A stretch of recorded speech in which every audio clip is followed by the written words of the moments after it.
Bonjour, ici Yannick Vézina et bienvenue à cet épisode spécial sur la Big Wolf Backyard Ultra de Lévis.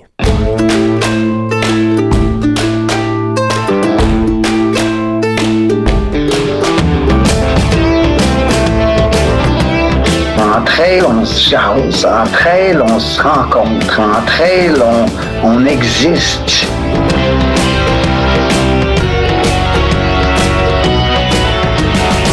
On contrôle pas toujours les situations, mais on peut toujours contrôler notre réaction à la situation.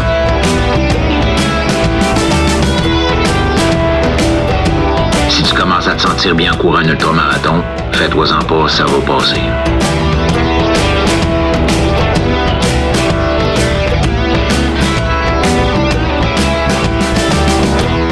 C'est la Minute NAC et aujourd'hui je te parle de la gamme Boost Énergie au complet parce que si tu fais des efforts intenses, que ce soit en course en sentier, sur route, en vélo, en pédalo, peu importe, la Boost Énergie c'est le coffre à outils que tu as besoin. On parle de produits pensés pour performer quand l'intensité monte avec des formules qui s'absorbent bien puis qui viennent pas te scraper l'estomac. Tes deux outils de base, c'est le gel et le drink mix au goût neutre, des valeurs sûres, efficaces, facile à utiliser sur la durée. Ça fait plus qu'un an que c'est sorti puis je peux te garantir que ça marche. Puis par-dessus ces outils de base-là, NAC vient d'ajouter toute une gamme d'outils spécifiques avec des utilités précises. Le gel thé à la pêche, c'est un boost de caféine quand tu as besoin de focus. Les saveurs citron salé puis cocombe salé, ça vient compenser les électrolytes que tu perds en transpirant. Puis le gel menthe glacial, c'est le produit signature de Courtney Dauwalter qui donne un effet rafraîchissant quand il fait chaud. Bref, peu importe ton effort, ton intensité ou les conditions, NAC te propose des outils qui fit avec ce que tu as besoin sur le moment. On va faire un tour sur le NAC.com pour découvrir toute la gamme Boost. Puis tant qu'à être là, remplis ton panier puis utilise le code promo pas sorti du bois pour avoir 15% de rabais. PASSORTIDUBOIS. Bon épisode tout le monde.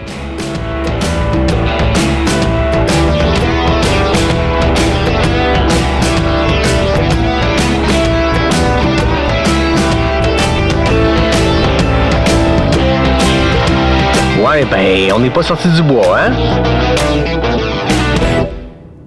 Bonjour tout le monde, bienvenue à ce 274e épisode de Pas sorti du bois qui commence au volant de ma voiture. Je vous rassure, j'ai des micros qui sont attachés sur moi, donc j'ai les deux mains sur le volant. Ne vous inquiétez pas, je fais pas de folie, mais je suis en direction de Lévis pour la Big Wolf Backyard de Lévis. On est le samedi 9 mai, ça a commencé ce matin à 9h et là, il est 21h, donc au moment où je vous parle, au moment où j'enregistre cette introduction-là, ça fait une douzaine d'heures que les coureuses et les coureurs sont sur le parcours.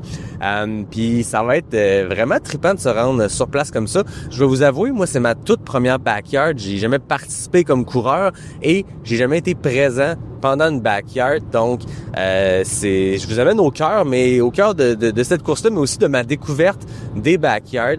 En fait, vous l'avez entendu, fin d'hiver, début de printemps, qui se fait sous le signe de la backyard. J'en avais parlé plein de fois avec plein de mes invités qui en ont fait dans le passé, mais là, gros focus, gros partenariat avec la série Big Wolf Backyard et mon ami Yvan Lheureux qui a co-animé ces deux premiers épisodes-là. Et là, c'est le troisième. C'est une trilogie, j'ai l'impression, sur les backyards qui a pas sorti du bois fait. Le premier, c'était le panel avec Stéphanie Simpson, P.A. Beaulieu et Éric Dehaye, co-animé par Yvan. On a exploré à fond cette backyard-là, ce concept-là des backyards ultra, ce supplice de la goutte sous forme de course d'ultra-endurance. Donc, une course qui a un point de départ. À chaque heure, il y a un autre départ, mais quand ça finit, on sait pas trop. Puis, ça va être intéressant de plonger avec les coureurs que je vais rencontrer, les gens que je vais rencontrer ce soir sur ça. Moi, la première question que j'ai envie de leur poser, c'est: vous prenez congé jusque quand? La course part le samedi matin et il y a des coureurs, il y a des coureuses assez crinquées qui peuvent faire du 48 heures et plus, 48 boucles et plus, du 300 quelques, 400 quelques kilomètres. Donc, quand on part une backyard le samedi matin à 9h, on prend du congé le lundi, le mardi, le mercredi, jusqu'où ça peut se rendre. Bref, je m'écarte, je suis déjà en train de poser des questions puis je suis seul dans ma voiture. Donc, ça va être intéressant de poser ces questions-là aux gens que je vais rencontrer. Mais je pars, pas de plan. Vraiment, pas de scénario. Il y a Yvan, avec qui je me suis coordonné, qui sait que je m'en viens. Stéphanie Simpson, on s'est échangé quelques mots hier parce que j'ai envie de lui jaser dans sa course. Elle a vécu plein d'affaires qu'elle me disait. J'ai pas posé plus de questions. Je me suis dit, on garde ça pour les micros, mais je pense que c'était une semaine un peu intense pour elle. Il s'est passé des péripéties et elle a bel et bien pris le départ ce matin. Donc, très hâte de savoir tout ça. Mais bref, on part. Pas de scénario, pas de script, pas de plan de match, puis on part dans brousse dans cet événement-là. Donc, j'étais en train de vous dire que c'était une trilogie. La deuxième partie, ça a été cet épisode avec Lazarus Lake, Gary Cantrell de son vrai nom, qui est le fondateur d'une foule de courses, dont la Big Dog's Backyard, qui est la toute première Backyard Ultra. En fait, Lazarus Lake a créé ce concept-là du 6,7 km à chaque heure, le supplice de la goutte interminable jusqu'à ce qu'on abandonne ou qu'il y ait une personne qui l'emporte. Donc, ça a été vraiment complètement fou comme épisode. Puis, avoir votre réaction, avoir l'engouement pour ces deux épisodes-là, le panel et l'étude avec Gary, je pense que il y a de l'intérêt pour la backyard. Il y a de l'intérêt de mon côté aussi. Peut-être un jour comme coureur, mais surtout là maintenant comme média, comme podcast, d'aller à la rencontre des gens qui se lancent sur ces défis-là. C'est une belle bébite, les backyards. C'est du monde, beaucoup, qui viennent du trail, de l'ultra-endurance. Je pense que c'est un peu le même monde, la même crowd que le trail. Donc, ça laisse présager, c'est un peu la même vibe. On me parle beaucoup, moi, quand je parle du backyard avec des gens, on me parle beaucoup de à quel point il y a une ambiance familiale, festive, collaboratrice. J'ai hâte de le vivre, de le constater sur le terrain. Donc, c'est ça le plan de match pour aujourd'hui. J'enregistre une intro dans ma voiture, puis après, qu'est-ce qui suit? J'en ai aucune idée. Est-ce que ce sera un épisode de 35 minutes, de 1h05, de 2h50? Je sais pas. Vous qui écoutez ça, peut-être que vous êtes capable de le voir, l'épisode termine quand, mais moi, en ce moment, au moment où je l'enregistre, j'ai aucune idée. Je sais même pas si la qualité de son est bonne dans ma voiture. L'air climatisé est parti.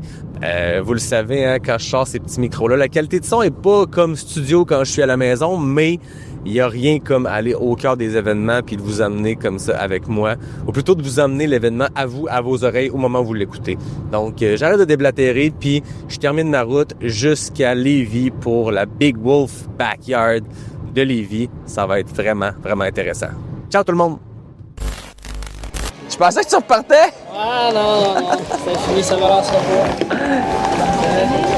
Côté, Alexandre.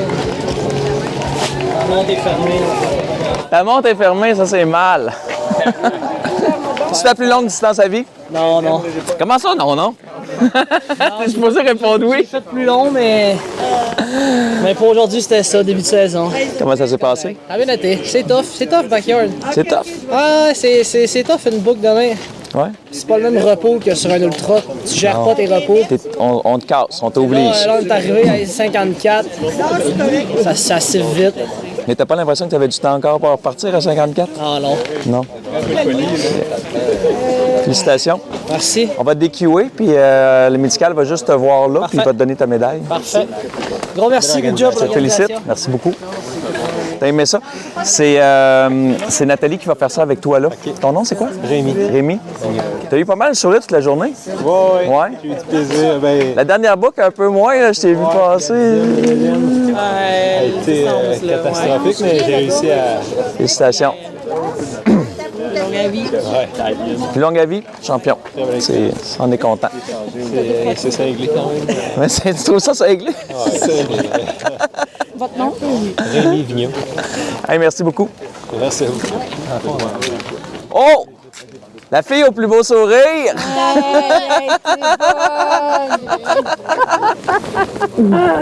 Bravo! Et le beau sourire toute la journée. Vraiment, on est fiers d'elle. Ils sont encore à vie quand même. Super. C'était quoi ta plus longue distance avant? 60. Ah! On est écrasé.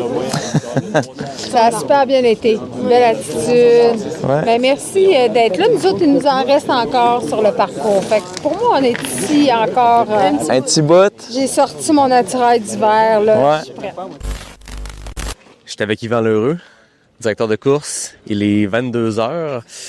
Ça fait 13h08 que les coureurs sont sur le parcours. Ils viennent de partir. Fais-nous un état de la situation. Comment ça se passe en ce moment? Comment tu te sens en ce moment?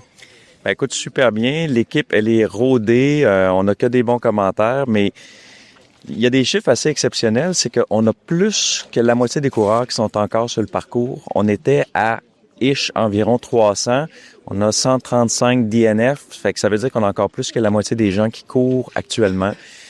On n'a jamais vu ça en pourcentage sur une backyard, peu importe n'importe où, à Kakuna, tout ça. Fait que c'est dire le calibre, puis comment que la vibe apporte les gens. Puis il y en a qui ont le couteau dans les dents, puis c'est vraiment incroyable de les voir repartir à soir. On a mis de la musique pour la dernière fois. C'est assez phénoménal. On s'entend, après 13 heures, c'est que c'est plus de 87 km. Fait que en ce moment, tu as une 150 personnes à peu près qui ont fait 87 km et plus, sont toutes dans la zone ultra. Puis avoir l'état d'esprit des gens, l'état physique des gens, ça se peut que vous soyez encore là lundi matin. Ben moi, je souhaite qu'on soit là lundi matin. On va aller chercher plusieurs places sur Équipe Canada, on se le cachera pas. Fait qu'il y en a qui visent des 50, des 60 et plus. Fait que moi, je pense qu'on va être là lundi matin. La température a été magnifique aujourd'hui. Demain, un petit peu plus frais. Mais ceux qui sont là encore après 24 heures, ils ont le couteau dans les dents puis ils vont vouloir aller chercher le maximum. Rappelle-nous, pour ceux qui veulent faire partie de l'équipe Canada, c'est quoi qu'il faut qu'il se passe en fin de semaine? Donc, c'est gagner un des 6 Silver Tickets à la grandeur du Canada qui sont répartis. Les 2 premiers sont gagnés quand même avec pas tant de boucles cette année. Ça a été surprenant. Donc, 1 à 43, 1 à 44, BC et Alberta. Ensuite, ça va être Paradise à Terre-Neuve dans 2 semaines. Ensuite, Kakuna.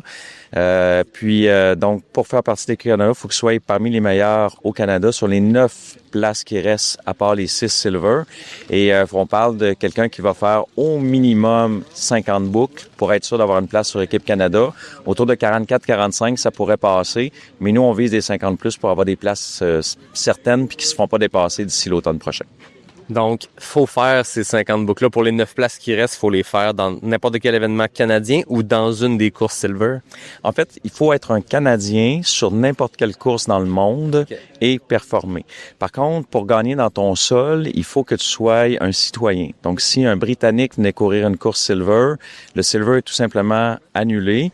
Et puis, c'est l'assistance, s'il a fait assez de boucles, qui va pouvoir participer à l'équipe du Canada. Puis, le Silver n'est plus valide, donc on tombe encore au balotage sur les meilleurs au Canada. Fait que ce qu'on veut, c'est placer le plus de gens possible, donc faire le plus de boucles possible. Question importante pour le directeur de course. On a parlé dans notre panel ensemble avec Eric, Stéphanie et PA du sommeil. C'est quoi la stratégie de sommeil pour le directeur de course qui gère toute la patente avec son équipe? Donc, c'est quoi la stratégie pour toi? Et c'est quoi la stratégie que tu imposes à tes bénévoles, à tes collaborateurs, à tes collègues? On travaille très fort sur le DNF. Donc, on se rappelle que c'est le débit de niaiserie minute. Faites ce que je dis, pas ce que je fais. On a une super équipe qui est bien rodée, en rotation, ça tourne. Moi, perso, je suis un peu sur l'adrénaline actuellement. Donc, Mathieu qui vient de Terre-Neuve, Mathieu Doyon, Shadow Wolf, il vient me relayer à 2 heures du matin. Moi, je vais aller dormir un petit 4 heures, puis après ça, on va faire des sauts de mouton comme ça. Mais l'équipe est vraiment à se relayer tout le temps pour aller dormir parce qu'on s'entend que nous autres aussi, ça va être un ultra, faut toffer longtemps. Je vois, je sais pas si tu veux en parler devant le micro, mais je vois qu'il y a 135 DNF et un disqualification, DQ. Veux-tu nous raconter l'histoire? C'est une histoire vraiment triste ce matin. C'est quelqu'un qui est rentré à peu près à 2,30 du kilomètre à la course en sens inverse. Il avait oublié sa puce. Fait qu'il est revenu mettre sa puce, puis il est venu pour sortir, puis j'ai été obligé de l'arrêter. J'ai dit, écoute, la seule chose que tu peux faire, c'est aller aux toilettes. Tu peux pas avoir d'assistance. Moi, mais j'ai oublié ma puce. J'ai dit, je suis obligé de te disqualifier.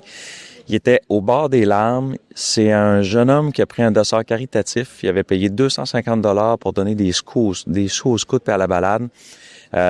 J'avais vraiment le moton, mais j'ai dit, j'ai pas le choix. Faut que je te DQ. Il était vraiment triste. Il est parti. Puis ce soir, juste avant que tu arrives, donc 12 heures plus tard, il est revenu s'excuser. J'ai dit, t'as pas à t'excuser. J'ai dit, écoute, avec toute la bienveillance que j'ai, j'avais pas le choix avec ce qui s'est passé. On t'a vu tout ça. Puis j'ai dit, je t'offre encore un dossard gratuit l'année prochaine. Il s'est encore excusé. Il a remercié pour l'organisation. Il a très bien compris. Il m'a serré la main. Il a eu un spirit incroyable, ce jeune-là. Je le félicite. Fait qu'on va le revoir l'année prochaine. Puis il a vraiment été génial. Puis ça fait mal au cœur de disqualifier quelqu'un, mais ça arrive pratiquement toujours sur une course. Ouais. Moi, je connais Yvan, le gars dans la vie très bienveillant, un gars qui est sensible aux gens autour de lui. Dans un rôle comme ça de directeur de course, moi, c'est la première fois que je te vois. Est-ce que ça amène des conflits internes ou c'est un rôle que tu incarnes? Tu sais que c'est ça qu'il faut qu'on fasse, tu sais que c'est la bonne décision, mais ça doit pas être facile quand même à prendre, à imposer. Mais non, c'est super malaisant parce que tu veux porter les gens vers leur plus grande distance puis qu'ils aient du plaisir de manière sécuritaire. Fait que tu sais, DQ quelqu'un comme ça que t'as aucune bonne raison à part qu'il enfreint le règlement. Puis on sait que s'il y a quelqu'un qui est à cheval sur le règlement, c'est Laz. Il y a plein de gens qui sont fait disqualifier. PA, si tu regardes sur le coin là, t'as la veste de PA qui est là.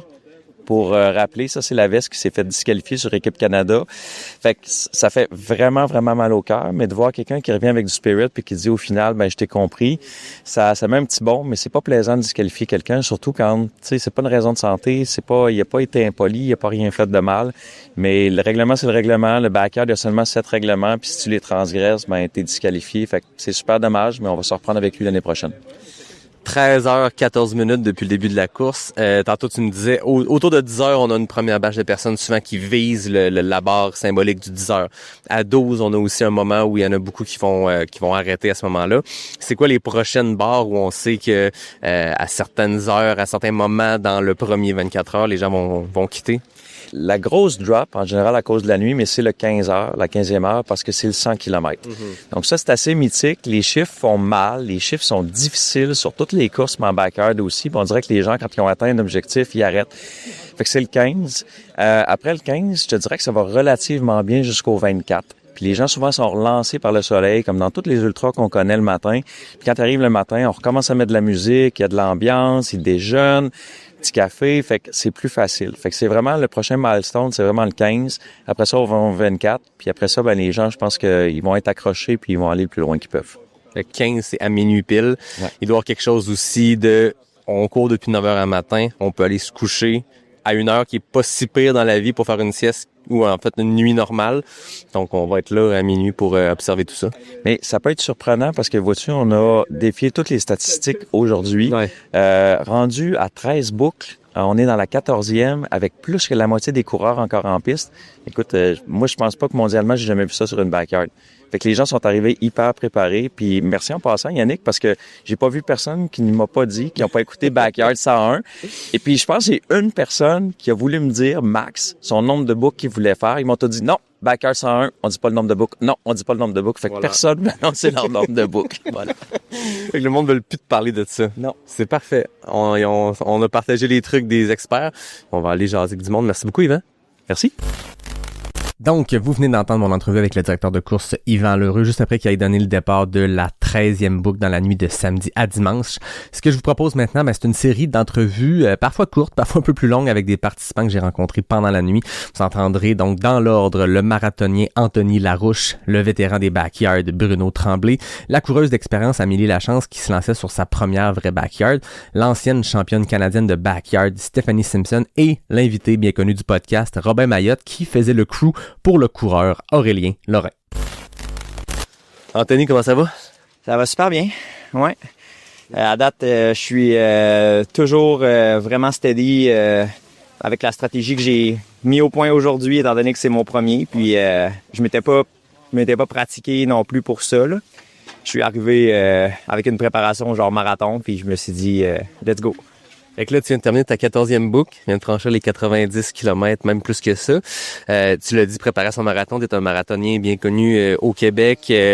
C'est quoi la préparation que tu as faite pour ça? Est-ce que tu as fait de quoi de différent ou tu es allé avec ce que tu connais, les préparations au marathon? Ben initialement, parce qu'en fait, je me suis pas inscrit à Boston cette année, je voulais faire comme quelque chose de nouveau. Puis là, je me suis inscrit, ça fait longtemps, à l'automne. Puis à ce moment-là, j'avais l'intention de faire comme des week-end shocks puis tout ça. Puis finalement... le corps allait bien, puis je me rends compte que j'aime bien plus ça, faire ce que je suis habitué de faire, c'est-à-dire comme courir vite, puis sur le tapis. Puis donc, même à la fin mars, je me suis inscrit pour le demi-marathon de Lévis que j'ai fait il y a 6 jours. Parce que je voyais que j'étais trop en forme, puis je voulais pas... Tu sais, c'est pratique d'être en forme ici, de courir vite, mais je peux pas utiliser mes armes comme... Fait que je voulais me tester sur demi. Puis j'avais confiance qu'en faisant pas grand-chose entre les deux, j'allais être capable de récupérer. Puis à date, ça va pas pire, là. Fait que là, tu rentres en 40-42 depuis le début.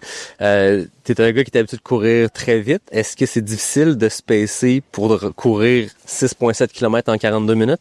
Ben en fait, je marche plus que ceux qui font... parce que dans le fond, je me suis rendu compte que si je courais plus lentement, j'avais des tensions qui apparaissaient. Fait que là, en ce moment, je marche 2 minutes à chaque 6 minutes. Là, fait que je fais 4 minutes course, 2 minutes marche tout le long. Fait que c'est comme si je faisais 7 fois 4-2 à chaque heure. Fait que c'est comme un gros workout, pas de fin, là. Fait que pour l'instant, ça me va bien. Puis je me vois continuer comme ça. Tu sais, comme mon objectif minimal, ça serait le 24 heures. Puis après ça, ça va être une boucle à la fois, là. OK. Ouais. T'es un marathonnier sur route qui a fait du trail. Tu t'es amusé dans ces distances-là aussi, dans les sentiers. Qu'est-ce qui t'a motivé à te dire backyard, pourquoi pas? Je me disais que peut-être qu'en vieillissant, j'allais vouloir essayer comme des courses plus longues, mais j'avais vraiment pas l'attrait de la nuit. Là, je me suis dit, si je cours une nuit dans du pas technique, avec genre pas l'enjeu non plus du positionnement puis tout ça, ben ça serait une belle introduction à la longue distance puis à la course de nuit. Parce que, tu sais, dans les dernières années, je me disais, je pourrais viser des événements qui partent tôt, puis qui sont roulants pour faire comme un 100 ou un 110 sans passer par la nuit. Ouais. Mais en même temps, j'aime ça, faire des événements qui sont proches de chez nous, comme ça, si ça va mal, ben j'ai pas comme... je l'ai déjà fait, là, comme le retour est vraiment pénible, puis pour l'instant, j'ai pas le goût de recommit à des affaires de même, fait que je reste au Québec beaucoup, là. La question qui tue, est-ce que tu as pris congé lundi? Pas encore, mais je peux caller off un peu quand je veux, là, fait que... Si je dépasse 30 heures, je vais sûrement pas rentrer, mais je suis vraiment chanceux. Je tombe la journée ici que au minimum, je commence à 12h45. Fait que je pourrais quand même, mes élèves, ils savent là, que je vais être magané. Là, fait que à voir. Mais oui, je suis ouvert à pas rentrer lundi. Là. Rappelons que tu es enseignant, puis on t'a même pas présenté, on a parti d'entrevue parce qu'on se connaît, mais parle-nous de toi en 2 minutes, puis après ça, je te laisse aller. Ben ouais, c'est ça. Moi, en fait, j'ai commencé à courir sérieusement quand j'étais dans le Rouge et Or entre les années 2009 puis 2013. Puis ensuite, j'ai fait partie d'une équipe commanditée par ASIC sur route. Puis j'ai mon crew aujourd'hui là qui était mon partenaire in crime durant ces années-là. Puis on faisait un peu la pluie puis le beau temps sur la route à ce moment-là, mais le niveau était vraiment moins fort. Là. Puis c'est ça. Depuis une blessure, la seule grosse blessure que j'ai eue dans ma vie en 2021, là, je vise plus des records personnels. Fait que c'est pour ça, c'est ça l'attrait un peu de viser des nouveaux défis. D'où mon année en trail où j'avais fait un podium à l'ITHC 65 que j'avais vraiment aimé comme expérience. Là. Fait que c'est ça. Je te souhaite du plaisir dans le reste de ta première backyard. Merci de ton temps, puis on s'en reparle peut-être lundi, mardi pour savoir comment ça s'est passé. Super, je pense pas courir encore à ce moment-là, mais on verra. Merci. Merci, man. Bruno Tremblay, 15h03 de course, t'as décidé que c'était terminé? Oui, parce que je veux prendre ma photo avec Mathieu Fortin qui arrête à 15. Fait que là, puis avec Fred qui arrête à 15. C'est par solidarité, parce que t'aurais pu continuer 48, 50 heures. C'est parce que ça n'aurait pas eu de bon sens que je fasse un tour de plus. Parce que moi, j'ai 106 puis les autres sont dans la quarantaine. Ça aurait été insultant. Ah, OK. Fait que c'est vraiment pour eux autres que tu fais ça. T'as pris la décision. J'ai d'empathie. Toujours fidèle au poste avec ton masque de loup. Oui, mon loup, es-tu éliminé? Oui, il est éliminé. Ah, bravo! C'est ta combienième backyard? Ça, c'est mon 12e. 12e? Ouais. Puis en réalité, je faisais beaucoup les backyards j'aime pas m'entraîner. Pour m'entraîner, pour faire des ultras. OK. Alors, pas des 50, des 80 puis des 100. Puis, comme là, je suis inscrit à Gaspésia. Lequel? Quelle distance? Celui de juin. OK. 55. 55. Il est beau, le 55. Oui, on commence par ça. Attache-toi pas à la distance de 55 km parce que c'est un peu plus long. C'est un peu plus long, hein? C'est parce qu'on cale dans la boîte, hein? Puis quand on remonte, là... Nous, on s'est connus bien avant les backyards au Québec, bien avant Pas sorti du bois. Ouais. On s'est connus dans un autobus entre la Malbaie et le départ du 65 à Ricana. J'ai 65 et je pense que c'était ton premier. Ben, c'était mon premier. C'était-tu ton premier, toi aussi? C'était mon premier parce que j'avais fait un 50, mais un 50, c'est pas un ultra. Hein? On remonte-tu le débat de la définition de l'ultra? Et j'avais fait mon 65 avec 600 millilitres de sirop d'érable. Ouais. Puis j'avais mon eau. Alors, à toutes les heures, je prenais 60 millilitres. Je mélangeais avec de l'eau. Puis j'en avais pour 10 heures, j'ai fait 9h30. C'est parfait, t'étais parti, t'avais la bonne quantité, fait que tu te ravitoyais, t'avais pas besoin des ravitaux dans le fond. Ouais, moi, je jasais avec les bénévoles. Ouais. C'est comme ici, moi, j'ai pas tellement de coups. Non? Je prends les gens qui sont autour. C'est parfait. Ma blonde, elle vient voir si je suis vivant. OK. Après ça, elle part. OK. Là, elle serait revenue demain matin, mais on va la laisser dormir. Bon, c'est gentil, ça. Moi, je me rappellerai toujours de cette ride d'autobus-là parce que c'était mes débuts en trail, puis Ta T'avais de philosophie l'ambition. de course était exceptionnelle. Mais t'avais de l'ambition, toi, là. Ça se peut. Ah ouais, Ça se peut. c'est tu disais, là. On a vu du fun à jaser dans l'autobus. Moi, j'étais arrivé le dernier dans l'autobus. Il y a une place qui reste, qui est en retard. Là. J'avais mal mis mon cadran, je sais pas trop. Je cours jusqu'à l'autobus. Il reste une place, c'est assez à côté de toi. Puis on a eu une ride d'autobus. On a jasé tout le long. Ça avait été bien mal fun. C'est quoi, toi, ton conseil quand les gens nous disent je veux faire une backyard? Ce serait quoi le conseil du loup à tête illuminée? Ben, tu sais, un backyard, là, d'abord, on connaît les gens, hein, puis on se revoit, puis il y a un côté meute, alors il y a un côté le fun. Pour s'entraîner, puis aller à ses limites, c'est vraiment fascinant. C'est très fascinant. Puis qu'est-ce qu'on fait pour s'entraîner pour une backyard? Ah, ben moi, en général, je me suis jamais trop entraîné. Non. Mais maintenant, pour celui-là, je m'étais entraîné. Alors, j'avais inventé un petit genre de truc, là, c'était que le lundi, tu fais 3 boucles. C'est pas facile. Okay. Le mardi, t'en fais 6. Les 3 premières sont faciles. Les 3 dernières, oh. Ouais. Le mercredi, t'en fais 9. Les 6 premières sont rendues faciles. Fait que il en reste juste pas après. Après ça, tu fais 12 le jeudi. Mais les 9 premières sont faciles. C'est vraiment curieux. Là, tu arrêtes 48 heures pour pas te blesser, alors tu t'observes. Ouais. Et le dimanche, tu en fais 15. Et les 12 premières sont rendues faciles. Ah oui? C'est vraiment fascinant. Fait que quand t'arrives ici, là, t'en as fait 15. Ben, je vais Fait que les 3 prochaines vont être faciles. Je vais 300 km parce que 6 plus 9, ça oui. fait 15. Ah, mais c'est Le ça, dernier à 15. Puis 3 plus 12, ça fait 15. Alors, j'ai fait 300 km. Mais c'est cette semaine que t'as fait ça? Je me suis fait un mois. Ok, je pensais que tu disais 7 semaines. Mais non, un mois. Ok. Mais je trouve que c'est un bon training. Vraiment, C'est excellent. J'ai fait aussi un Goggins. Un Goggins? 4 miles fois. Oui. À tous les 4 heures. Pendant fois 48 heures. Okay. Alors, tu te réveilles dans la nuit, puis là, tu dis, ben oui, non, je vais pas faire une boucle. Puis là, il faut que tu démarres, tu sais. Ouais. Après ça, vers le matin, tu t'en réveilles encore. Puis, il faut en faire une. Mais le deuxième nuit, c'était plus facile. OK. Ouais, le corps s'adapte. Ouais. Ben, c'est une façon aussi de se préparer pour les backyards où il y a de la course de nuit et tout. Oui. Oui. Puis, est-ce que tu veux démarrer? Ouais. Ouais, c'est comme là, on veut plus démarrer. Là. Non, c'est ça. Ben, félicitations pour ta backyard. 15 heures, je sais que tu avais déjà fait un 24, si je me trompe pas. Oui, en 22, moi, je savais pas si c'était. Mais là, j'ai 24, ça faisait 160. Ouais. C'était un beau chiffre. Ouais. Puis là, à un moment donné, on était peut-être 125. Puis moi, je me mettais beaucoup en avant. Alors, à un moment donné, il y a un jeune qui me tape dans le dos. Il dit, Bruno, tu nous as tout clenché. Je me levais, on était rendu 12. J'avais 72 ans, tu sais. Ah ouais, c'est vraiment, vraiment bien. Puis là, ben, j'ai arrêté là parce que ça faisait 160. Ouais. Le 100 miles américain. Ben oui, exact. Fait que là, tu disais que le Gaspésia s'en vient. Y a-t-il autre chose qui s'en vient pour toi cet été? Oui, ben je retourne faire l'UTFS du Chiard. Ouais. Oui, mais je le fais cette année pour la première fois. J'ai fait le 100. Oui. Puis là, cette année, je suis le 50 parce que le 50, tu vois le plus beau, moi, à mes yeux, là, puis t'es tout le temps avec le fjord, puis tu montes la montagne blanche. Okay. Et tu finis à quel endroit? Je sais pas. À la microbrasserie de l'Anse-Saint-Jean! Ben voilà!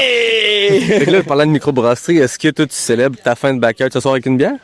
Ah, c'est sûr. C'est sûr. Mais on n'a pas le droit ici. Non, mais... Ah là, il faut se cacher. OK, tu me diras c'est quoi tes spots secrets. Je vais aller te rejoindre. Mon char, mais je couche dedans, là. Je partirai pas avec. Bon, c'est sage. Je partirai pas avec. Après ça, je vais faire Borealis. Oui. Hein, est-ce que tu y vas? Non, pas cette année. Alors, je me suis inscrit, c'est la première année, mais je me suis inscrit au 14 puis au 25. Le lendemain, au contraire. C'est week-end. Ça me donne chacun un stone. Un stone. Pour lui, tu as le 50. Le 50, ça donne 2 stones. Mais là, je fais deux courses. Ouais. Hein? Futé. Non, mais c'est le fun. Tu sais, t'as qu'à monter en Mont-Tremblant, tu découvres différentes choses. C'est le fun, ça. Puis pour aller en 2027, aller faire comme Yannick Vézina, aller faire pas... il me conseillait, Yannick Vézina, faire le CCC. Ouais, le 5 km. Tandis que tu avais essayé une autre avant. J'ai fait l'OCC après. J'ai fait les deux. J'ai fait le 60 puis le 100. Mais le dernier... L'année passée, j'ai fait l'OCC. L'OCC. Ouais. Et là, tu m'avais dit que le CCC, tu fais ça une fois de ta vie, mais tu ne retournes pas. Et là, j'ai respecté le OCC, tu me dis, je le referais n'importe quand. Ouais, c'est vrai. Alors moi, je veux m'inscrire à l'FCC. Bon, mais tu fais bien parce que c'est vraiment un beau parcours. Oui. Puis avec l'expérience que tu as comme coureur, je veux dire, moi, CCC, quand je l'ai fait, 100 km, c'était dans mes plus longues à vie, ça l'est encore aujourd'hui. Fait que c'est souffrant. OCC, je dis pas que c'est facile, mais quand tu es habitué à du plus long, c'est une maudite belle journée dans le bois, c'est tout. Moi, je trouve que c'est comme marathon, demi. Tu sais, un demi, là, tu fais ça essouffler. Ouais. Un marathon, c'est dur quand même, un marathon. Ouais, hein. Ben, c'est la même chose, hein. Un 50, c'est facile. Un 80, comme à Bromont Ultra, tu fais le 80, là. C'est merveilleux. C'est une belle journée. Si j'avais à faire un 160, je ferais 2 fois le 80. Ah oui. Puis, mais un 100, là, c'est plus sérieux, là. C'est plus sérieux, là. Ben, on rentre dans le sommeil, que ce soit avant ta course ou après ta course. Ça commence puis, très, très tôt. Tu sais, j'ai des gens qui ont fait l'UTMB, hein, qui sont retournés voir quand ils ont couru la nuit, parce qu'ils n'ont rien vu, ils sont retournés pour voir le paysage. Alors, je me dis, ça veut là, il faut pas courir la nuit, là. T'as raison. Toi, à l'OCC, c'est tout le temps le jour. Oui. Qu'est-ce que c'est le fun? Tu rentres pour la bière. T'arrives à Chamonix à l'heure du souper? Mais je te conseille qu'ils sont rendus à peu près à la 5e édition. Je suis allé faire le 80 du Jura. Oui? OK. Je connais pas. Ben, écoute, il y a même le 174. Tu cours sur le Jura. C'est splendide et ça ressemble comme ici. OK. Tous les ravitaillements, tu descends dans un village. Wow. Et tu remontes, puis tu cours sur la crête. Tu peux faire 2 pays. La Suisse et la France. Fait que tu recommandes? C'est très beau. Ah ouais. Et c'est ça, je vais y retourner. OK. Ah ouais, c'est vraiment... Puis ça ressemble comme ici, dans le sens que c'est le même genre de dîner. Mais on part à 1000. OK. Alors, on va peut-être monter à 1600, mais... Il n'y a pas d'altitude. Mais 1600, c'est comme monter le Mont-Saint-Anne. Il n'y a pas de malaise d'altitude. C'est comme le... Non, il n'y en a pas. C'est ça. C'est comme monter le Mont-Saint-Anne. Puis c'est boisé. Alors, ça ressemble comme notre région ici. Mais eux autres, ils connaissent ça. Eux autres, ils font des vrais sentiers, là. Hein? Oh, oui. Puis à un moment donné, t'es dans une voie romaine qui a peut-être 2500 ans. Là, alors non, mais c'est vraiment impressionnant. Puis il y a un endroit où j'étais très ému. C'était à Chapelle-des-Bois. Et là, je montais et il y a la Suisse de l'autre côté. Alors, on est sur la crête, puis là, si je fais ça, je suis en Suisse, puis l'autrement, je suis en France. Alors, on restait les 2 pieds collés là, pour la France. Et là, j'arrive à un endroit qu'il y avait une sculpture. Il y avait une femme avec un enfant. Et là, tu vas lire, c'est que durant la guerre, les gens de Chapelle-des-Bois passaient des enfants juifs en Suisse, qui était un pays neutre. Ben oui. Alors, les Allemands n'allaient pas. Non, c'est ça. Et pour eux autres, là, ils passaient l'hiver, puis pour déjouer les Allemands, ils faisaient des fausses pistes en ski.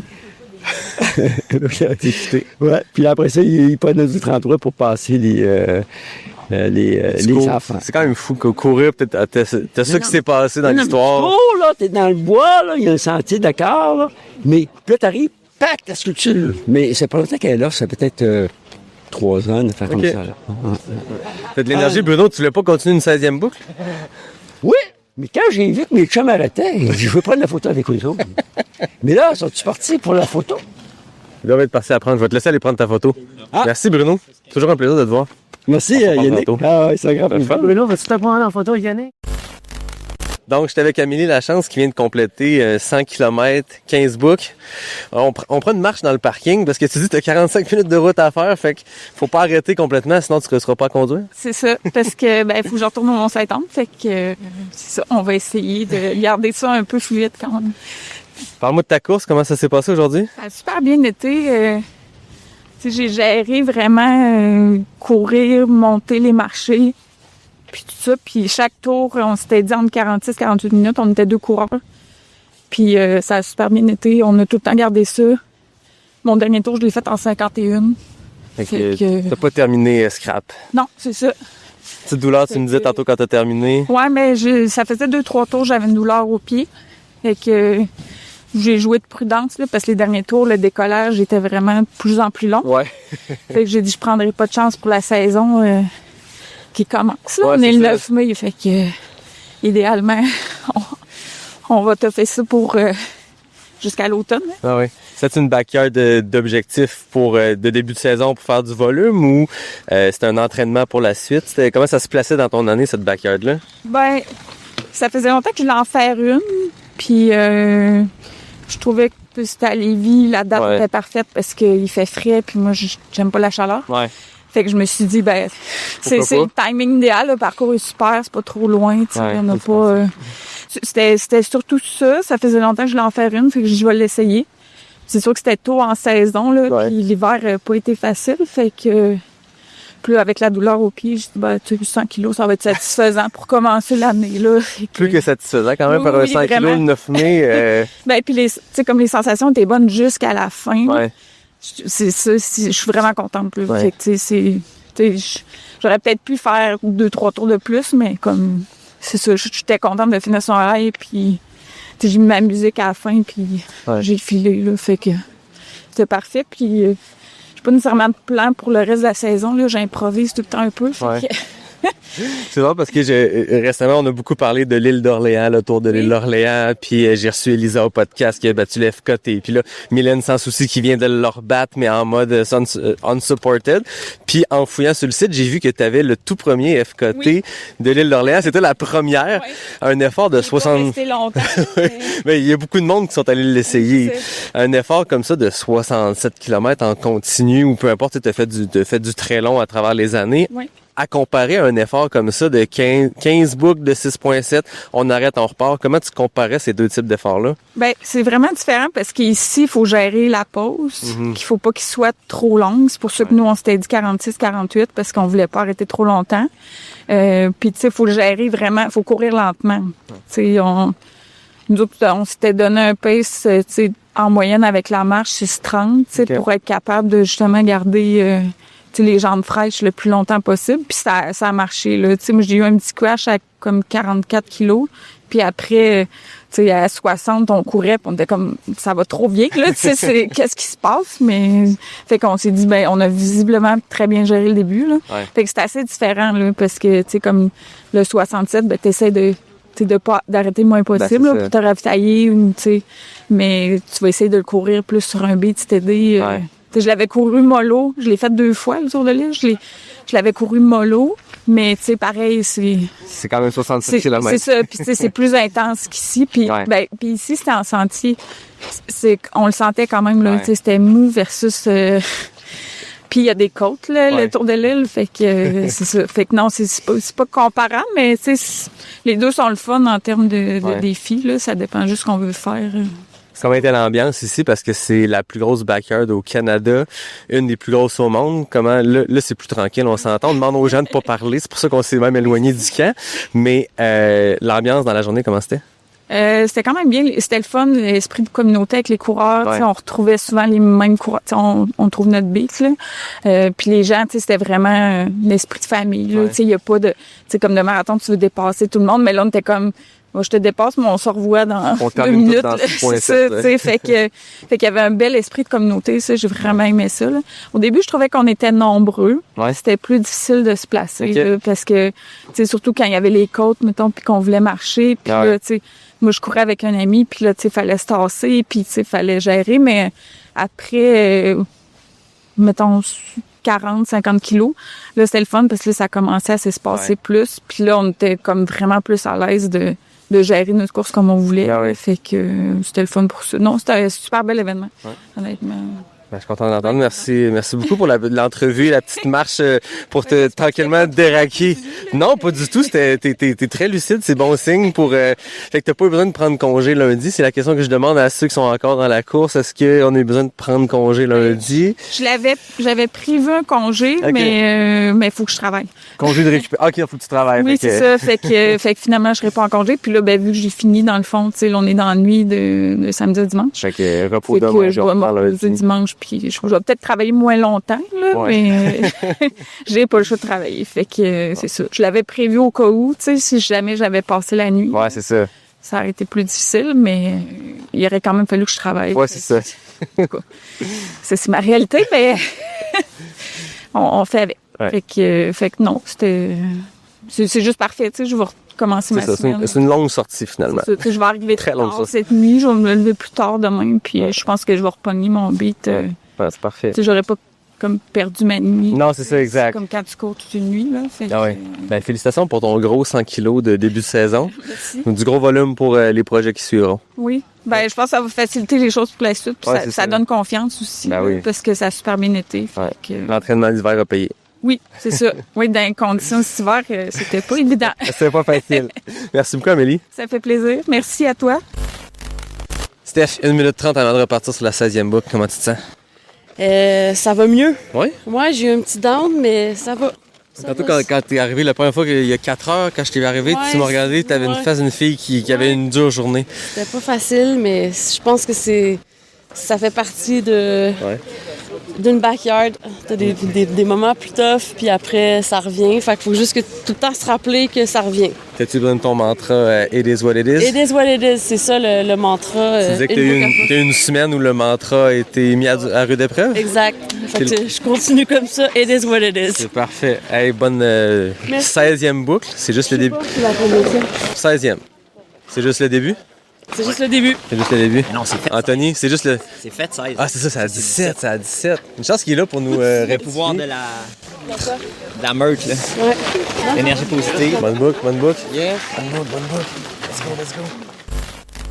Fait que là, j'étais avec une voix mondialement connue grâce à Pas sorti du bois, celle de quelqu'un qui est venu 2 fois au podcast l'année passée. Puis là, il vient en tant que crew. Robin Mayotte, bienvenue à Pas sorti du bois. Merci Yannick, merci.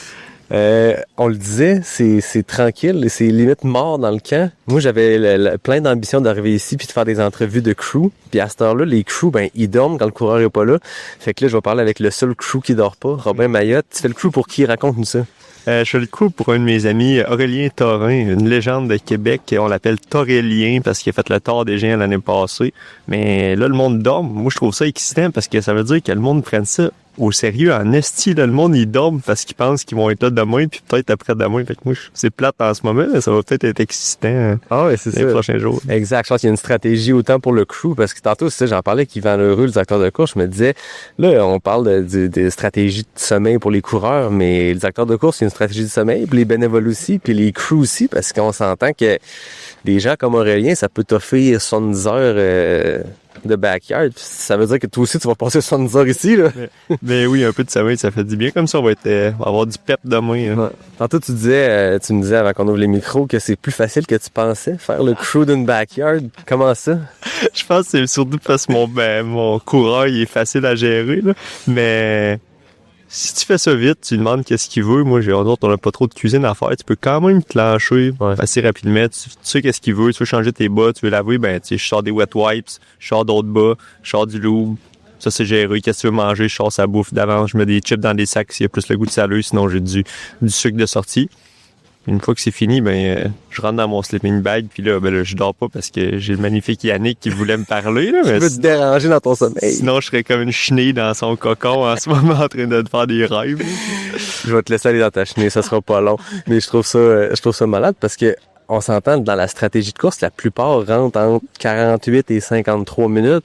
Ce qui veut dire que c'est quand même très rapide comme changeover. Tu t'assois 5, 6, 7 minutes, tu manges puis c'est reparti. Aurélien, en ce moment, comment ça se passe, ces arrêts? Est-ce que ce temps-là, ces 7, 8 minutes-là, vous le comblez comment? Il s'assoit, il mange?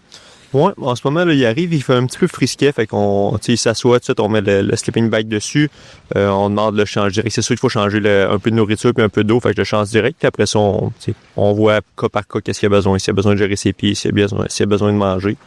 Mais je suis surpris de voir les gens, on leur a encore excité, les coureurs arrivent puis on l'air frais. Ouais. Moi, je m'attendais à voir du monde endormi, un peu magané. Non, le monde arrive avec du pep. C'est excitant, ça aussi. Mais je me demande comment ils dorment, là, parce que si, justement, la majorité des gens rentrent puis il leur reste 10 minutes avant de se relever, je m'attendrais à voir du monde qui arrive puis qui essaye quasiment de dormir debout pour s'endormir tout de suite. C'est pas le cas. Fait que tout le monde a l'air d'avoir ses propres stratégies, mais tout le monde a l'air bon. C'est vraiment, je sais pas si tout le monde dit la même chose, là, mais c'est vraiment excitant. Là. Il y a tellement de monde qui ont l'air encore super sharp après, au milieu de la première nuit. Là. Fait que, Yvan avait mis des grandes promesses. Il avait mis la barre haute sur le niveau de qualité des coureurs. Puis je pense qu'on le voit en ce moment. C'est le plus haut pourcentage de coureurs qui sont rendus à la 15e boucle, là, plus de 50%. Puis encore en ce moment, comme tu dis, le monde sont super sharp. C'est impressionnant. Toi, tu me disais tantôt, t'as fait une backyard il y a très longtemps, avant même que tu sois l'ultra-trailer que t'es aujourd'hui. Là, avec le bagage d'expérience que tu as depuis ce temps-là, d'être ici aujourd'hui, de voir l'ambiance, ça te donne-tu le goût de réessayer ça un moment donné? Non. Pour être honnête, je sais pas. Toujours curieux de savoir qu'est-ce qui se passerait. Mais non, je suis content de voir qu'il y a d'autres mondes qui aiment ça. Puis je trouve ça cool comme culture, je trouve ça cool comme événement, mais c'est peut-être pas pour moi. Comme crew, ça va être le fun. Comme coureur, je sais pas. En début de saison, ça reste que c'est un gamble. Tu vas aller aussi loin que possible. Mettre, toujours avoir derrière la tête d'autres événements, c'est peut-être difficile. Peut-être plus en fin de saison, mais il y a du monde qui va l'air triper, fait que tant mieux pour eux, mais c'est peut-être pas mon thing à moi pour l'instant. Peut-être que tu vas me rejouer ça dans 2 ans si je le fais, là, mais exactement. J'ai de le mettre sur un disque dur externe avec un gros post-it dessus. Sortir ça le jour où Robin s'inscrit en backyard. Je te le ferai jouer et on rira autour de ça. Je te laisse aller faire ta chenille pour le prochain 45 minutes avant qu'Aurélien revienne. Merci Robin. Merci à toi, Evan. Bonne soirée. Salut. Moi, je cours en short à l'année longue, mais je sais que c'est pas le cas pour la majorité des coureurs. Fait que quand les températures remontent, je le sais que vous êtes tout heureux de ressortir vos jambes. Mais fiez-vous à un expert du mollet à l'air. Tous les shorts ne se valent pas. Un bon short de course, c'est léger, ça respire, ça évacue bien la sueur, ça frotte pas les cuisses après 10 km, puis ça a des poches qui retiennent vraiment tes affaires. C'est pas du luxe, c'est la base pour courir confortablement. Altitude Sport m'en a envoyé 2 paires pour que je teste ça. Un modèle de Patagonia, ultra léger, ultra stylé, puis un modèle de On qui est propre, qui est respirant, puis qu'on voit partout en ce moment. Les deux sont excellents, les deux cochent toutes mes cases à moi, mais rendu là, c'est vraiment une question de style. Puis pour trouver le bon, Altitude Sport, c'est l'endroit. C'est une entreprise canadienne basée à Montréal, 100% en ligne avec plus de 400 marques premium. Tu vas trouver des shorts de toutes les longueurs, de toutes les coupes, de toutes les couleurs, pour tous les types d'entraînement, que ce soit sur route, sur trail, peu importe. Tu commandes aujourd'hui, c'est livré demain partout au Canada, puis le jour même à Montréal. Puis si ça fait pas bien, le retour est facile, même pas besoin d'imprimante, juste un code QR. Va sur altitudesport.com puis utilise le code promo pas sorti du bois 2026, PASSORTIDUBOIS 2026 pour obtenir jusqu'à 20% de rabais sur ta première commande. Le lien et les conditions sont dans la description de l'épisode d'aujourd'hui. Québec Mégatrail approche, puis l'édition 2026 promet d'être vraiment spéciale. Je pourrais te vanter la beauté du Sentier des Caps, le dévouement des bénévoles ou la difficulté de grimper le Mont-Saint-Anne une fois et demie pendant ta course, mais ce serait de tourner le fer d'emblée parce qu'il n'y en a plus de dossard pour l'édition 2026.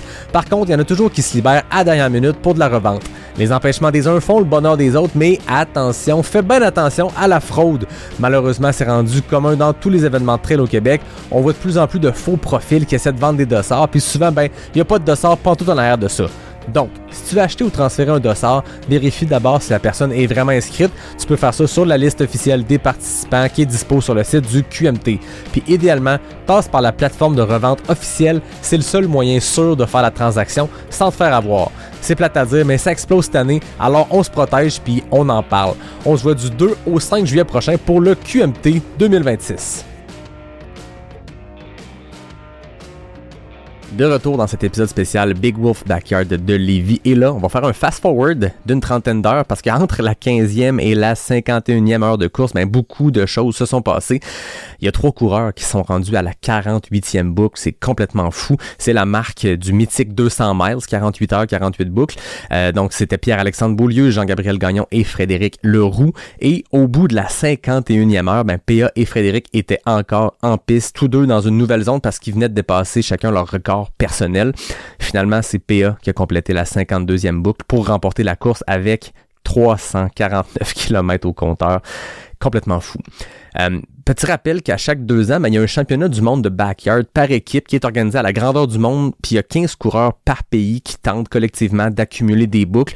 Le pays qui a le plus de boucles au total, l'emporte. C'est toujours une compétition qui est intéressante à suivre parce qu'au-delà des efforts individuels, il faut qu'il y ait un max de coureurs de chaque pays qui se rendent le plus loin possible pour qu'ils s'assistent jusqu'à la victoire parce que ce sont les mêmes règles des backyards qui s'imposent. Donc quand même bien qu'un pays a un dude vraiment fou qui veut faire 150 boucles, s'il n'y a pas quelqu'un pour l'amener à 149 boucles, ça se fait pas. Donc, c'est vraiment un championnat du monde qui est par équipe. Les prochains championnats du monde ont lieu en octobre 2026, puis c'est les accomplissements des 2 années qui précèdent qui sont pris en compte. Il y a 2 façons de se faire une place dans l'équipe canadienne. Donc, d'abord en remportant une course Silver Ticket. Il y en a 6 au Canada cette année, dont la backyard de Kakuna en juin prochain. Yvan l'explique un peu plus tôt dans l'épisode. Pour les 9 autres places sur Team Canada, c'est simple. C'est les 9 meilleures performances en backyard par un athlète canadien entre août 2024 et août 2026. Et avec leur performance du week-end, ben les 3 coureurs qui sont rendus à 48 boucles sont en bonne posture. Donc P.A. Beaulieu puis ses 52 boucles, il se classe au 4e rang canadien au moment d'enregistrer l'épisode. Et Frédéric Leroux, 5e place.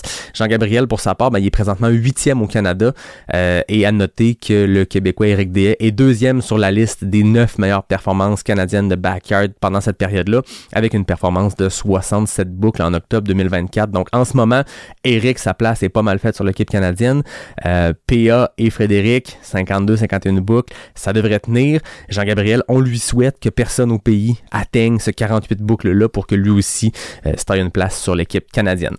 Donc, bref, je mettais tout ça en contexte parce que je voulais vous montrer à quel point ce qui s'est passé à Lévis ce week-end, c'est exceptionnel. 3 coureurs qui dépassent les 48 heures, c'est assez exceptionnel. Donc, pour clore l'épisode, j'ai le plaisir d'accueillir un panéliste qui faisait partie de l'épisode Backyard 101.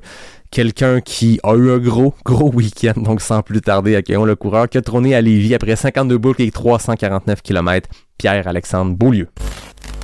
Donc, j'étais avec Pierre-Alexandre Beaulieu, le grand gagnant de la Backyard de Lévis. On est quelques jours après la course.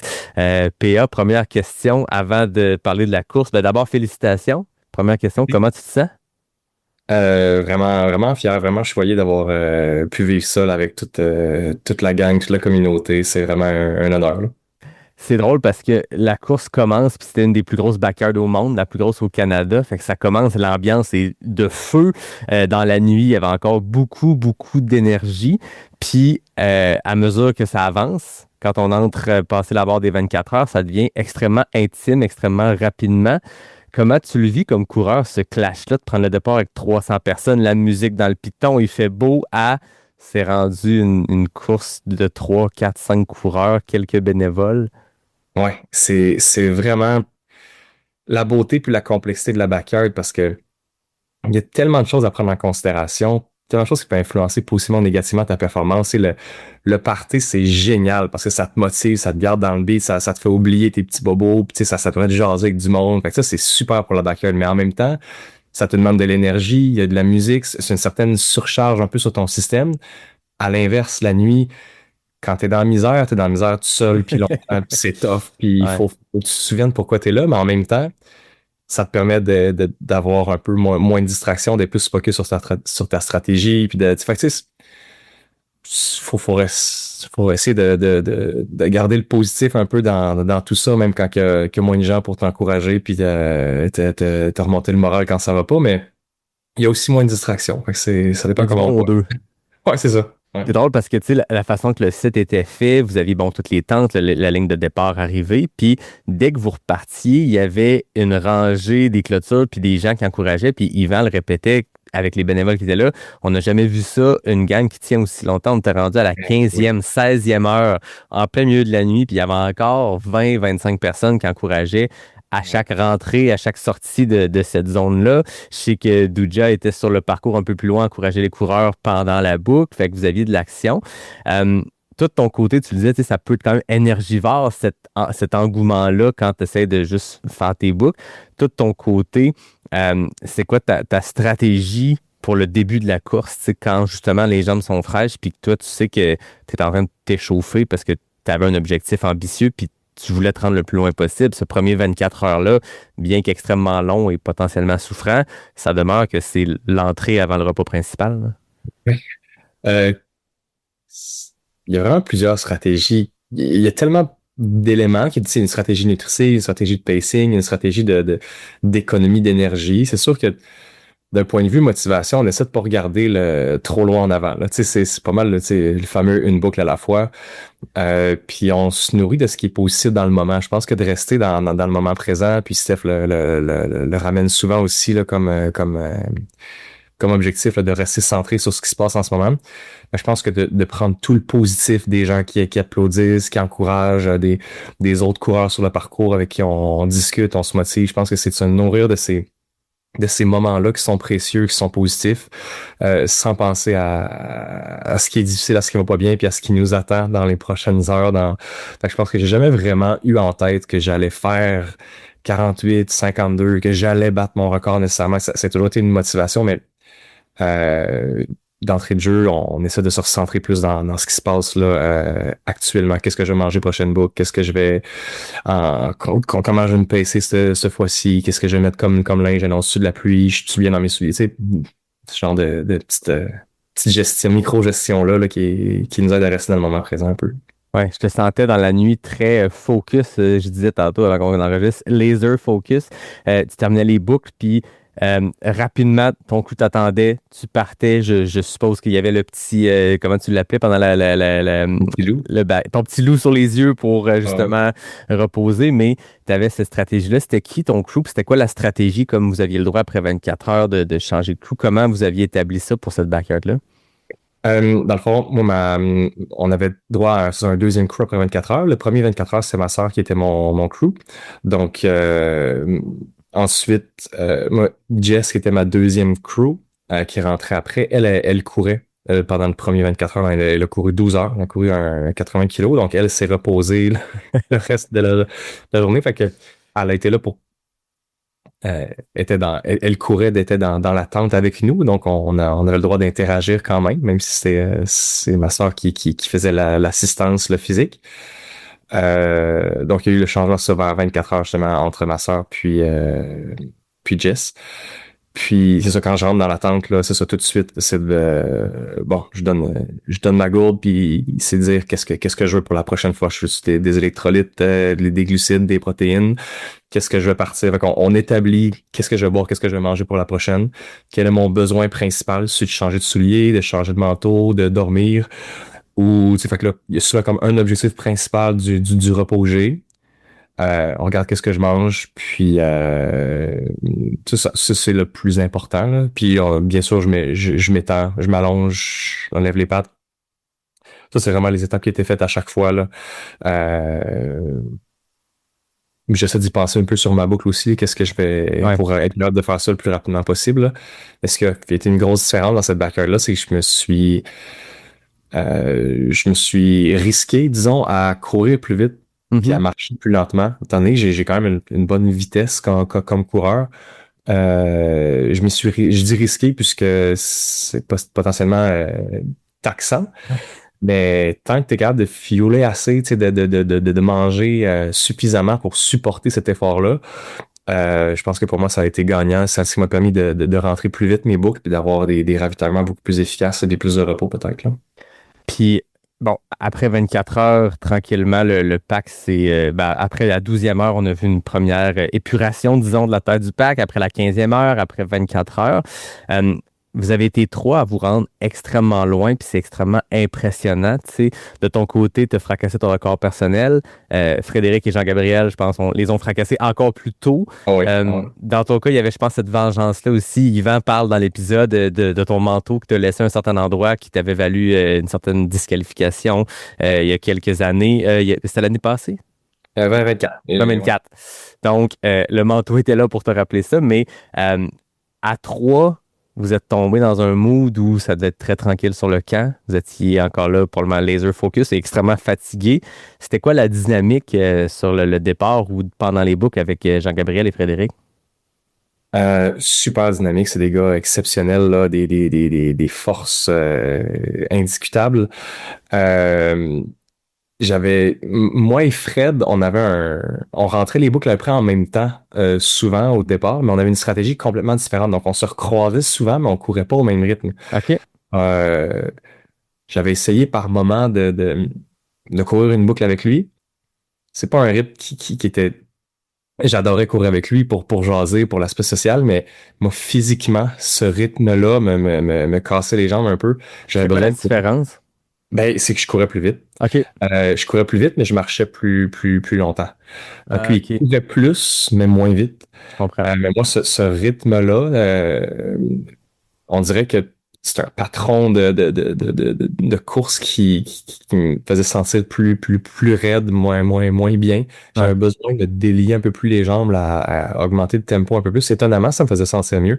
Je pense que c'est une vitesse totale à laquelle j'ai une meilleure économie. Là, chacun sa technique. Je pense que c'est important de... Encore plus, on le dit souvent, des fois, courir avec des gens, peu importe sur un ultra, des fois, c'est très positif parce que ça te traîne. Des fois, si c'est un pas un petit peu trop vite, un petit peu trop lentement, ça peut jouer quand même. Là, dans ce cas-ci, sur une backyard après 40 heures, ça peut faire une différence, je suppose, qui est majeure. Donc, c'est important de se respecter puis de se dire, bon, je parlerai peut-être moins que si je passais du temps avec lui. Ça va peut-être passer un peu plus lentement dans ma tête, mais je me respecte dans ma stratégie, dans ce qui me fait du bien. Oui, puis il m'est arrivé des courses où de courir avec quelqu'un à sauver ma course. C'est le gars de s'écouter là-dedans puis de réaliser quand c'est le moment de décrocher ou quand c'est le moment de s'accrocher à quelqu'un, justement. Donc, j'ai réalisé que autant j'ai trippé sur Fred puis Jean-Gab, autant courir avec eux n'était pas la bonne stratégie pour moi. Mais on se saluait toujours à chaque fois qu'on se croisait. Il y avait quand même une super belle dynamique. Là. Puis je pense que Jean-Gab et Fred ont couru ensemble dans les dernières boucles, là, pas mal. Là. Quand on est rendu justement à 3 coureurs sur le parcours, que même si on ne court pas ensemble, il y a quand même une solidarité. C'est pas un championnat du monde par équipe. Ça demeure que si vous voulez tout le monde vous rendre le plus loin possible et tout le monde peut-être aller chercher des places sur une équipe canadienne, donc faire le plus de boucles possible, faut que vous vous supportiez. C'est un travail d'équipe. Quand Jean-Gab a quitté après 48 boucles, 200 miles de course, un accomplissement immense, est-ce que toi, comme coureur, ça te joue dans la tête de voir des 3 soldats de la fin quitter et te dire, OK, là, on n'est plus que 2. Si lui a arrêté, c'est parce que moi aussi, je suis dû pour arrêter? J'aurais tendance à dire que non, parce que peut-être que je suis naïf là-dedans, puis que peut-être que je tout dépendamment quand on me le demande, la réponse pourrait être différente, mais on est tellement dans l'émotion, on est tellement fatigué, on est à fleur de peau, puis on est tellement émotif, on tisse tellement des liens qui sont forts dans ces courses-là que j'étais juste complètement ému de le voir, un, accomplir son objectif, puis deux, de voir la force de ce gars-là de faire boucle après boucle. Il y avait des douleurs depuis longtemps, puis je pensais pas qu'il se rendrait, bien honnêtement, à ce fameux 48-là, puis quand il l'a fait, on ne pouvait juste que le serrer dans nos bras puis être fier de ce gars-là, tu sais, ça... J'ai pas l'impression d'avoir eu ne serait-ce qu'un instant de pensée de comme oh yes, un de moins, tu sais. c'est vraiment pas dans ce mindset-là là, que les backers sont courus, là, du moins de mon expérience. Là. Ouais. Après ça, vous êtes tombés 2, vous avez fait 3 boucles à 2. Comment s'est passé la fin de course? J'étais pas là sur place. Du moment que vous avez complété ensemble la 51e boucle, du moment que tu es reparti sur la 52e, ça a été quoi qui s'est passé? Raconte-nous cette fin de course-là, puis la fin de la course aussi pour Fred. C'est une fin de course que je vais toujours me souvenir. Là. Si on est un peu en amont, j'allais quand même...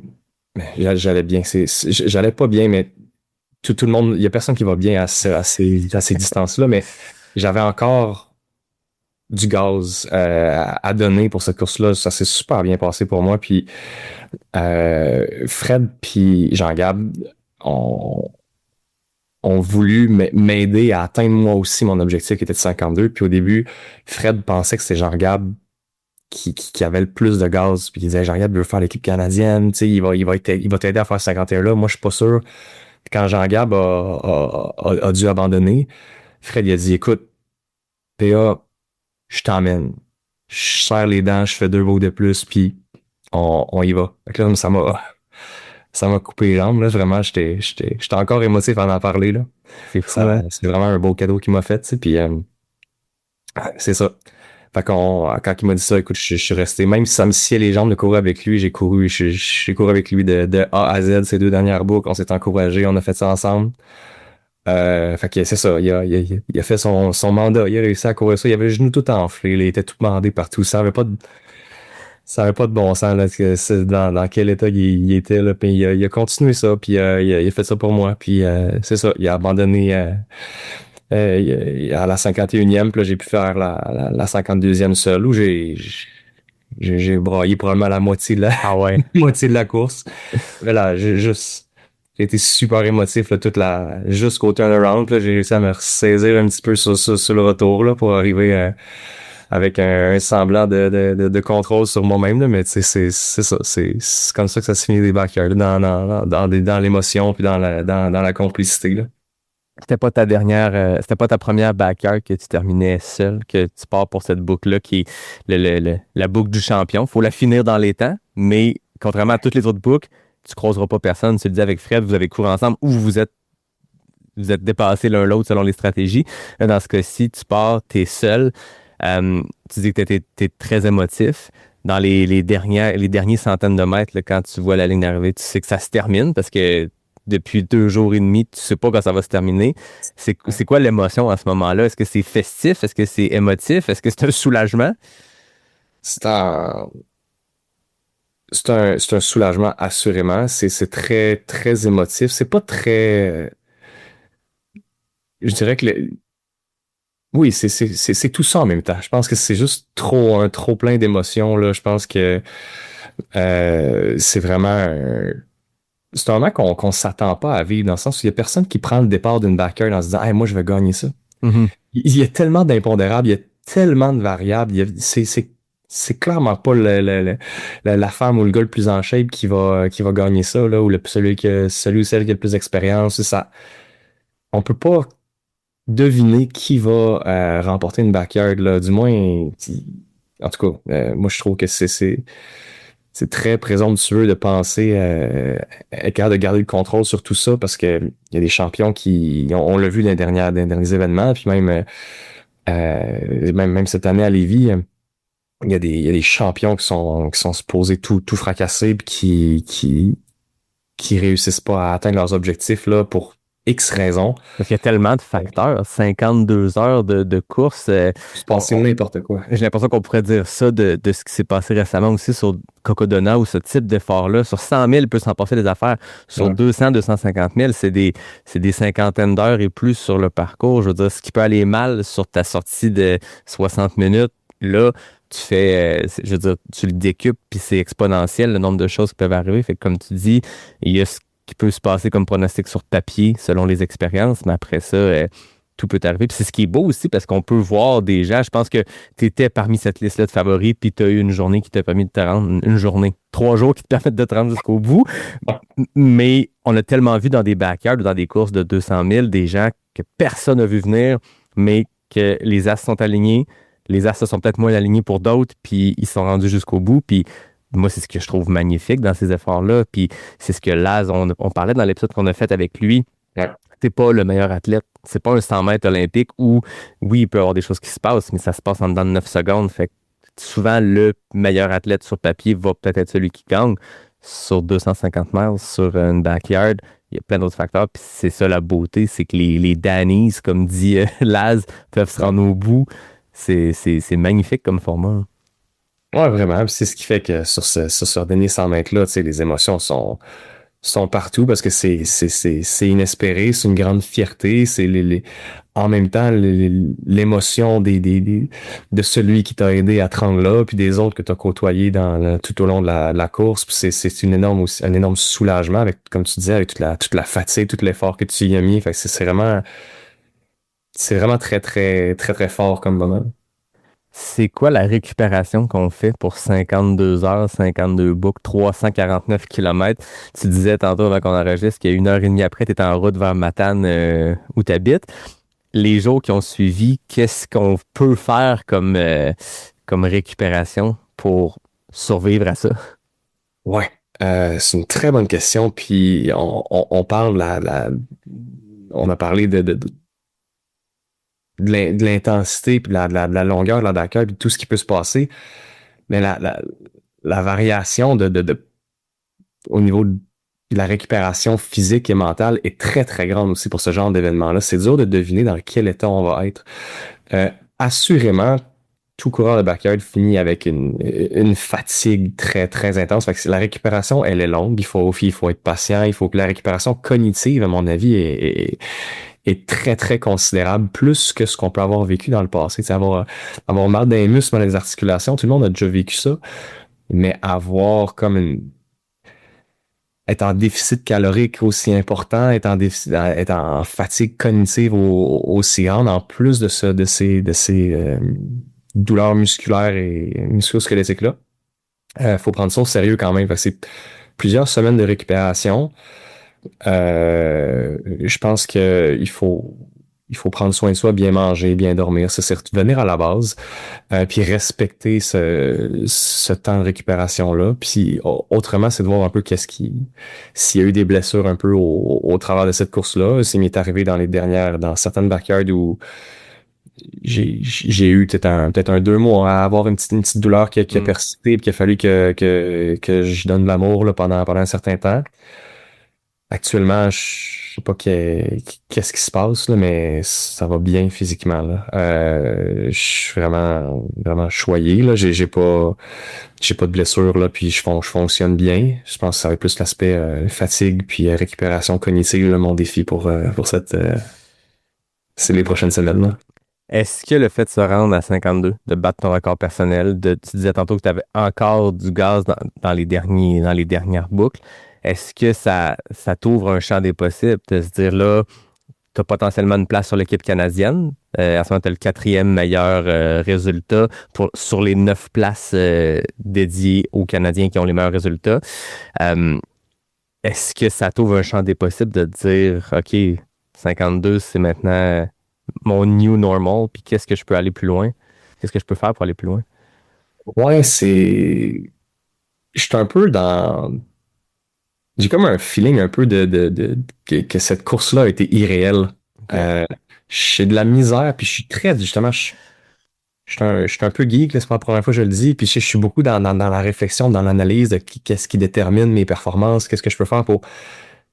Puis on dirait que ça s'est tellement bien passé, j'ai tellement eu une belle course, la météo était parfaite, le parcours me convenait, les gens étaient agréables, puis j'ai pris certains risques qui ont été très, très payants. Je pense que mon corps a vraiment bien réagi j'ai l'impression d'avoir trouvé comme ma recette, puis je pense que ça m'impressionne vraiment à quel point mon corps a bien réagi, faut que je pèse mes mots dans le sens où j'ai eu de la misère, là. J'ai eu de la difficulté, j'ai souffert, puis je dois récupérer de ça. Là. Je suis pas neuf, là. Puis j'avais mal dans les jambes comme tout le monde, mais si je compare à d'autres expériences où j'ai déjà été beaucoup plus deep dans la pain cave sur d'autres backyards où j'ai fait moins de boucles que celle-ci. Donc c'est quand je dis ça en comparant à ce que j'ai déjà vécu, je trouve que je me suis senti à 52 boucles comme je pouvais me sentir à 30-35 sur d'autres backyards. Fait que ça, pour moi, c'est un peu dur de m'expliquer comment c'est possible de savoir quels ont été les éléments déterminants de ça. Là. J'ai beaucoup de réflexion à faire encore. Là. Ça te laisse du temps pour analyser tout ça puis tenter de le reproduire au championnat du monde qui ont lieu en octobre prochain. Je suppose que tu vas surveiller les prochaines backyards où il y a des Canadiens parce que veux pas, à 52, comme je disais tantôt, tu es le 4e meilleur résultat en ce moment au Canada pour les 9 places restantes.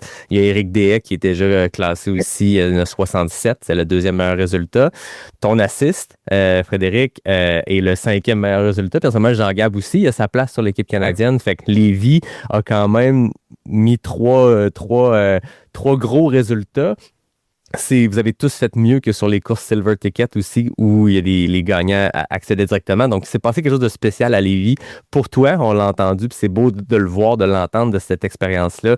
Cette culmination-là d'apprentissage des dernières années a amené à ce résultat-là. Mais pour Fred, pour Jean-Gab, pour plein de monde qui était là, que j'ai vu, moi, des gens traverser après 15 boucles les bras dans les airs, émotifs, les larmes aux yeux, parce qu'ils venaient de faire leur plus longue distance à vie. Il s'est passé beaucoup, beaucoup de belles histoires. On parle de celle du gagnant ici, mais n'importe qui a pris le départ puis qui s'est préparé pour ça, qui a repoussé ses limites, qui a peut-être fait plus qu'il pensait, moins qu'il pensait dans tous les cas. On les félicite. C'est immense de se lancer sur ce genre de défi-là puis de se prêter au jeu de la backyard pour ceux et celles qui l'exploraient pour la première fois ou de se prêter au jeu de la gagner puis de se préparer professionnellement, dans le sens que je voyais dans les ravitaux, puis tu le vois, les équipes qui sont là pour 48 heures, puis que c'est rodé au quart de tour. C'est beau de voir tout ça se côtoyer dans le même événement, puis c'est ce que je trouve, c'est ce qui fait, je trouve, que les backyards se rapprochent aussi du trail. Tu sais, t'en organises des événements trail, t'es directeur de course à l'UTCC, t'en as fait du trail. Cet esprit de collaboration-là, je pense que c'est pour ça que ces deux formats-là, trail et backyard, sont aussi près l'un de l'autre, puis que c'est du monde qui s'interchange d'un à l'autre. C'est communautaire, on célèbre tout le monde passe par le même chemin, littéralement en backyard, tout le monde passe par le même chemin tout le temps. Ouais. Tout le monde se côtoie.